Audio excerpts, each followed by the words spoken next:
മുന്നമേ നാരായണൻ തന്നുടെ നിയോഗത്താൽ ഇന്ദ്രസൂര്യന്മാരുണ്ട് ഗോപുരദ്വാരങ്ങളിൽ. ശത്രുക്കൾ വരുന്നതും നോക്കിക്കൊണ്ടിരിക്കുന്നത് അത്രയേവ വിധം അമൃതം നുകർന്നപ്പോൾ സദേക്ഷം കലർന്നവൻ തന്നെ കണ്ടരുൾ ചെയ്ത ആരീദ്വികനല്ല ദൈത്യനെന്നറിഞ്ഞാലും കണ്ടാലും ദംഷ്ട്രകളും കുണ്ടവാപവും എന്നു കൊണ്ട് വർണ്ണൻ കേട്ടു. തൃച്ചക്രം കൊണ്ട നേരം കണ്ട ദേശത്തിങ്കലമാറെറിഞ്ഞതു അത് ചെന്നുകൊണ്ടുടൻ മുറഞ്ഞിരുകൂറായി വേറിട്ടിടാ. വീണിഴിഞ്ഞിദ്രാദികൾ കാണവേ ഭുജംഗമം താനതും ഉദരത്തിൽ അമൃതുദരത്തിൽ താഴാക നിമിത്തമായി പ്രാണനെന്നിയെ കീഴക്കൂരതിഖേദത്തോടും വീണിതു പതിതനാകുന്നതങ്ങവനുള്ളിൽ ക്രോധേ നരവീം ദുഃഖതമ്മ നോക്കിയിടുന്നതിൻ ആധി ചേർന്നെഴും ഗ്രഹണങ്ങളായതു രണ്ടും പാവറുതിക്ക് സൂര്യചന്ദ്രന്മാതനിക്കു നേരാമളവനൊന്നു നോക്കിയിടുമതേയുള്ളൂ.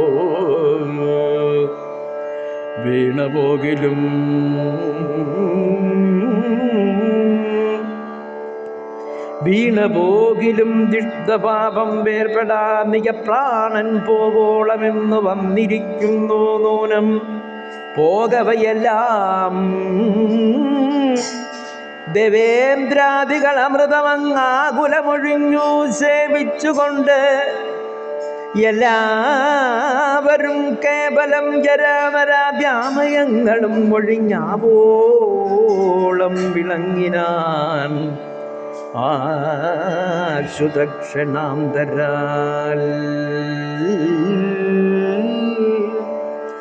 ശ്രീദേവീ കടാക്ഷവും പീയൂഷരസവുമായാതരാൽ ഒരുമിച്ച് ശോഭിച്ചു ജഗത്തെല്ലാം സർവലോകവും ഉള്ളിൽ ചേർത്തുകൊണ്ട് അഖിലേശൻ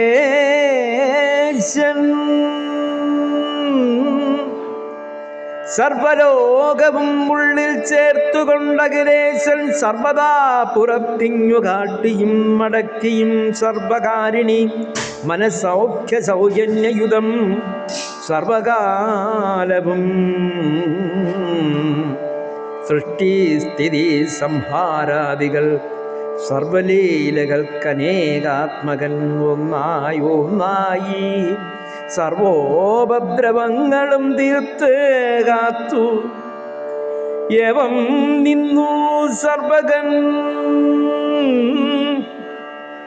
നാരായണനോടപ്പോൾ മഹേശ്വരൻ സർവജ്ഞം താനും ചിരിച്ച് അങ്കസാ ചോദ്യം ചെയ്യാൻ എങ്ങനെ ചെന്ന ഭവാനങ്ങ് ദാനവന്മാരോടിങ്ങമൃതത്തെ കൊണ്ടുപോന്നത് കൊന്നോവെന്നോ തന്നോ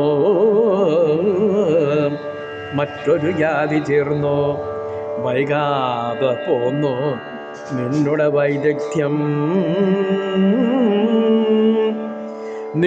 വൈദഗ്ധ്യം അത്യത്ഭുതം എന്നീ വണ്ണം പന്നകാഭരണം ചോദിച്ചളവ് ഇന്ദ്രാനുജൻ പന്നകശായേ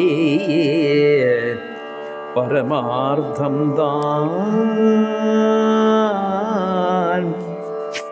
അരുൾ ചെയ്തിടേ.